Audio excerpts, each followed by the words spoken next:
Čia Energy Digest, tinklalaidė, kurioje apžvelgiame, kas geresnio pastarąją savaitę įvyko mūsų energetikos sektoriuje.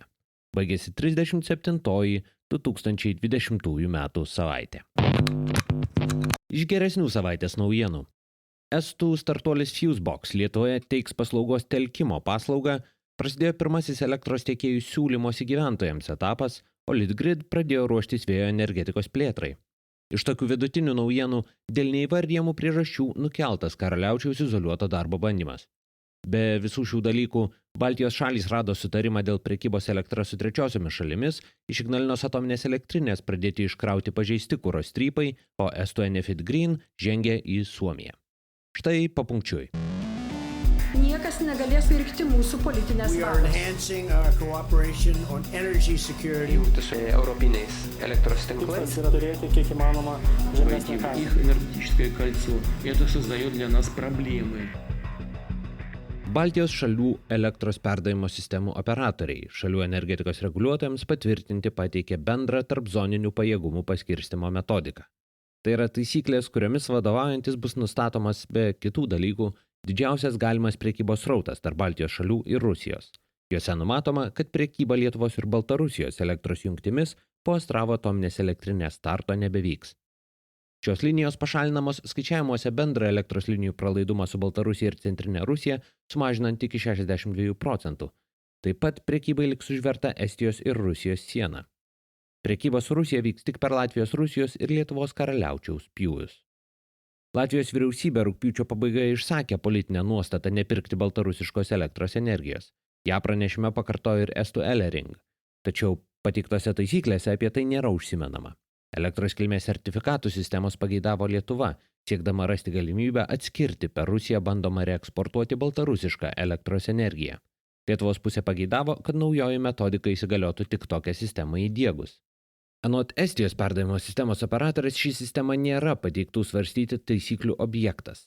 Būdo neįsileisti baltarusiškos elektros dar bus ieškoma. Visgi ekspertai pastebi, kad svarstoma kilmės sertifikatų sistema reikalautų ir geranoriško Rusijos perdavimo sistemos operatoriaus įsitraukimo. Pastebima, kad dėrybos tęsiasi ir dėl Estų inicijuoto elektros iš trečiųjų šalių apmokestinimo. Svarstoma įvesti tinklo panaudojimo mokestį, nes importo tarifai į ES yra Briuselio prerogatyva. Apmokestinimas leistų į Baltijos šalis importuojamos rusiškos elektros kiekį, anot Elering, sumažinti per pusę. Klausimus siekiama išspręsti iki Astravo atominės elektrinės veiklos pradžios, preliminariai iki lapkričio. Estijos startuolis Fusebox siekia tapti pirmojų paklausos telkėjų Lietuvoje. Jis pasirašė sutartį su Lietuvos elektros perdavimo sistemos operatorė Litgrid. Sėkmingai atlikęs bandymus, jis galės su Baltijos šalių elektros perdavimo sistemo operatoriais prekiauti balansavimo energiją. Telkėjai būrė didžiuosius elektros vartotojus, kurie prireikus būtų pasiruošę sumažinti savo elektros poreikį. Elektros biržos struktūra lemia, kad paskutinis vartotojams reikalingas megavatas, nuperkamas piko metu, yra brangiausias. Pirmiausia, sandoriai sudaromi su pigiausia energiją siūlančiais gamintojais. Todėl kartais pigiau sumokėti ne už elektros energiją, o stambiam elektros vartotojui, kad šis tam tikrų metų jos nesuvartotų ar elektrą suvartotų vėliau. 2018 metais į Fusebox investavo Contrarian Ventures valdomas Lietuvos energijos, dabar Ignitis grupės, išmaniosios energetikos rizikos kapitalo fondas. Šį rugpjūtį Ignitis su Estų bendrovė pasirašė susitarimą, pagal kurį ji tapo už balansą atsakinga šalimi prieš perdavimo sistemos operatorių. Taip buvo sudarytos sąlygos startuoliui teikti tinklo balansavimo paslaugas. Energijos skirstymo operatorius ESO nepriklausomiems elektros tiekėjams išsiuntė pirmosios gyventojų grupės elektros suvartojimo ir kontaktinius duomenis. Pirmoji grupė – tai maždaug 100 000 namų ūkių, kurie per 12 mėnesių iki šių metų Liepos suvartojo daugiau nei 5 MWh elektros energijos.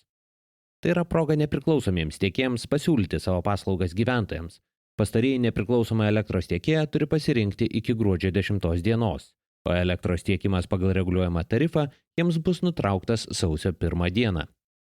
Antrąją bangą į rinką bus išstumiami daugiau nei 2 MWh elektros per metus suvartojantys gyventojai. Trečiąją bangą tai bus atliktas su visais likusiais vartotojais.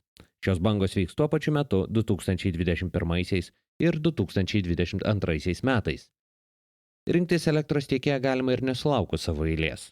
Visgi dalies nepriklausomų tiekėjų pasiūlymų patrauklumą tikėtina sumažino metų viduryje sumažinti visuomeninio tiekėjo tarifai. Ignalinos atominės elektrinės laikinoje branduolinio kuro saugykloje pastatytas pirmasis konteineris su pažeistu branduoliniu kuru. Tai reaktoriuje ar saugojimo metu deformuotos ar pažeistos branduolinio kuro rinklės. Joms reikia specialių plieninių krepšių, kuriuose jos būtų pakraunamos į saugojimo konteinerius. Iš viso pirmajame bloke yra 182, antrajame 185 tokios rinklės. Visas pažeistas kuras užims 22 konteinerius iš 190. Nepažeistas pirmojo bloko kuras buvo iškrautas rugpjūčio viduryje. Visą kurą iš abiejų reaktorių išvežti planuojama iki 2022 metų pabaigos. Litgrid skelbia pradėjęs ruoštis prie Lietuvos energetikos sistemos prijungti jūrinio vėjo jėgaines. Bendrovė 2021 metais suplanavo atlikti jūrinio vėjo integracijos įgyvendinimo studiją ir priimti sprendimą dėl teritorijų planavimo. 2022 metais ketinama atlikti elektros perdavimo linijos trasos studiją. 2023 tikimasi atlikti jūros dugno tyrimą ir parengti techninės specifikacijas rangos darbų pirkimui bei teritorijų planavimo dokumentus. Visiems parengiamiesiems darbams atlikti bus reikalingi 6 milijonai eurų. Investuoti į vėjo energetiką jūroje ketina Ignitis grupė ir koncernas Achemos grupė. Karaliaučiaus elektros sistemos izoliuoto darbo bandymas įvyks rugsėjo 19 dieną, savaitę vėliau nei planuota. Apie tai Lietuvos perdavimo sistemos operatorė Litgrid informavo Rusijos perdavimo sistemos operatorė. Tai nėra pirmas toks bandymas Karaliaučiaus srityje. Pernai gegužės pabaigoje buvo surengtas 72 valandas trukęs bandymas. Palyginti, šis truks 8 valandas. Planuojama, kad izoliuoto darbo bandymai Karaliaučiuje bus atliekami kasmet, iki Baltijos šalys atsijungs nuo iš Maskvos valdomos IPS-UPS sistemos. Tai planuojama atlikti iki 2025 metų. Ir galiausiai, estų žaliosios energetikos bendrovė Enefit Green žengia į Suomiją. Bendrovė šioje šalyje įsigijo Tolpanvaara vėjo parkų projektą iš valstybinių miškų valdytojos. 2018 metais pradėto ir dabar užbaigto sandorio suma neskelbiama. Parke gali būti įrengta iki 22 vėjo turbinų, o bendra jų galia gali siekti 100 MW. Enefit Green vadovas užsiminė, kad įmonė ieško stambių elektros vartotojų, kuriuos galėtų sudominti ilgalaikė energijos pirkimo sutartis. Šiam kartui tiek. Jei tinklalaidė jums pasirodė įdomi, prenumeruokite. Energy Digest rasite bet kurioje podcastų programėlėje. Papasakokite apie tinklalaidę draugams, bendradarbiams ir pažįstamiems. Galbūt jiems energetikos naujienos taip pat bus įdomios. Šis podcastas kuriamas to paties pavadinimo naujienlaiškio pagrindu.